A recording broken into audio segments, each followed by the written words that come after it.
Hello, hello, bonjour et bienvenue dans C'est la pause, le format court du podcast dans le rétro de ma PMA solo.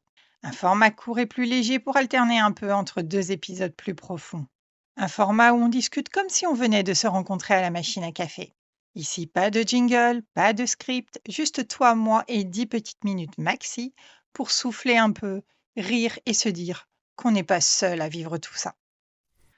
Alors aujourd'hui, je te rencontre à la machine à café et je te fais part d'une réflexion que m'a fait ma fille il y a quelques jours parce que les vacances scolaires approchent et que je n'ai pas prévu forcément grand-chose pour ces vacances. Et donc ma fille me pose cette question. Mais maman, pourquoi on voyage plus? Alors je t'avoue que ma première réponse a été de lui dire parce que j'ai pas eu le temps de m'occuper d'un voyage, ma chérie. Car oui, voyager, ça s'organise et c'est encore plus de charge mentale pour nous, les mamans solo.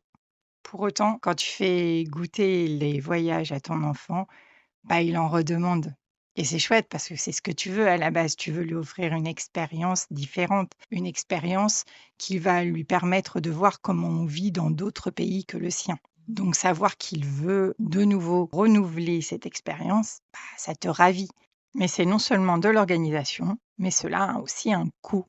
Et ça, bien sûr, ton enfant, il s'en rend pas compte, ça le dépasse, hein. C'est normal. C'est pas du tout de son ressort. Sauf que toi, tu as un budget à tenir, un budget qui est bien souvent serré. Et là, généralement, il y a 2 écoles. Il y a l'école du: «Eh bah, tant pis, on va se restreindre sur d'autres choses, mais c'est pas grave, on va voyager».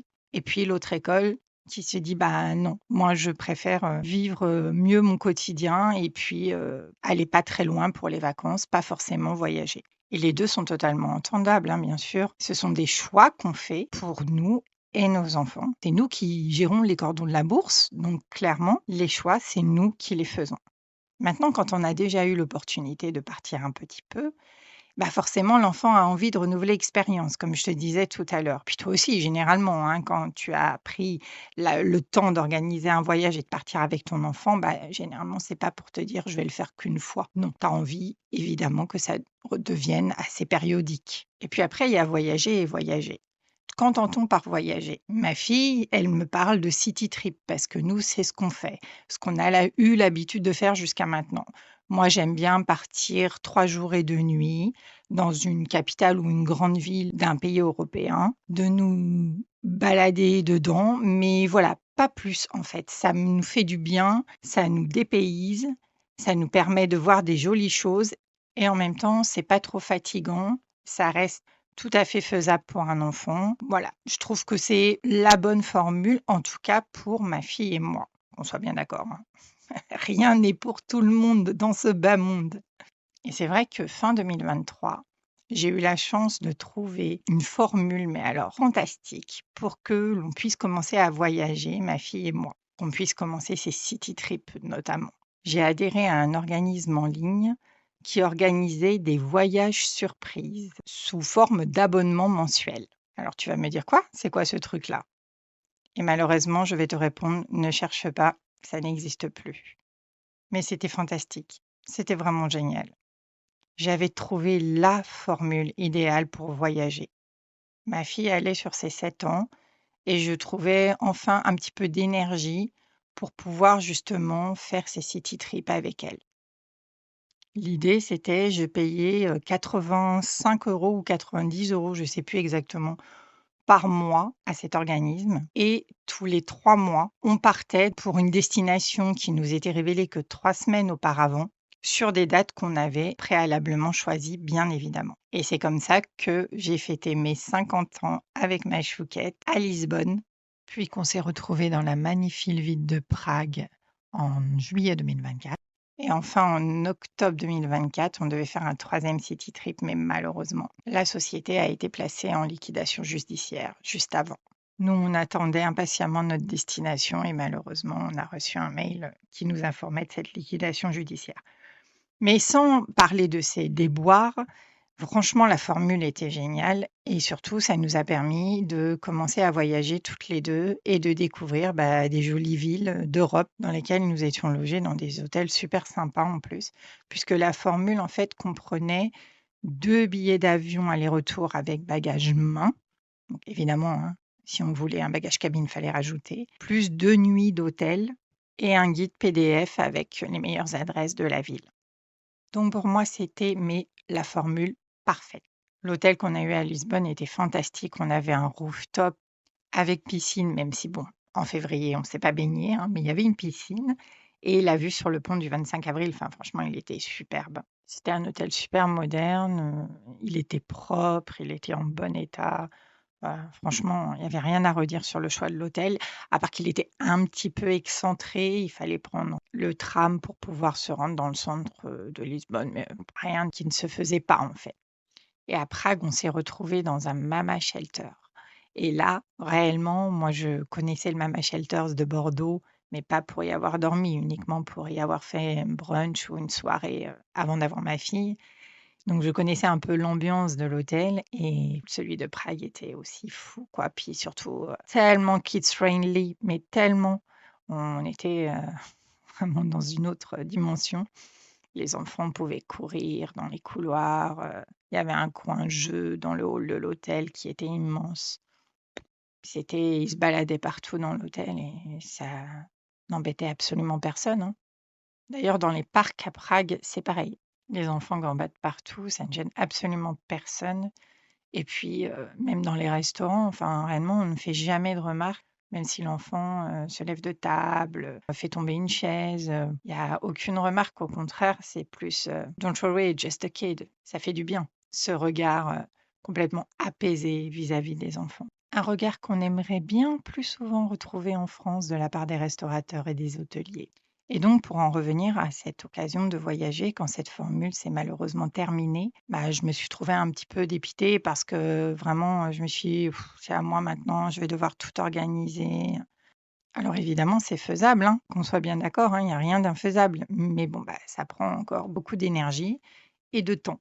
Parce que organiser des vacances, ça prend du temps. D'ailleurs, j'avais fait un épisode, c'était le numéro 6, Nos vacances en total freestyle, si tu veux aller l'écouter, dans lequel je parle, vraiment de l'organisation des vacances et voilà, j'en ai déjà dit pas mal là-dessus. Donc je vais éviter de me répéter.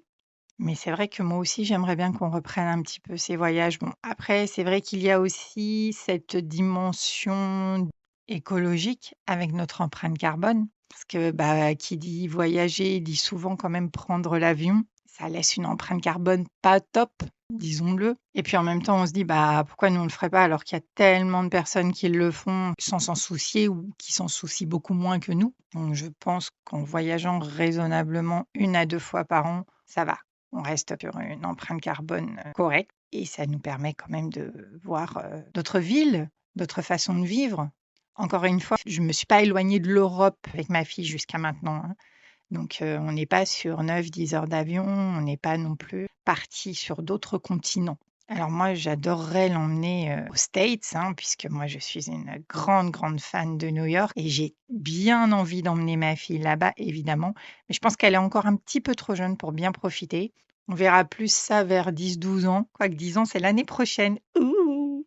Bon, peut-être plus 12 ans alors. Bon, on verra surtout ça quand la situation se sera un petit peu apaisée aux États-Unis parce qu'avec l'actuel président, je suis pas du tout, mais alors pas du tout dans le mood pour y retourner.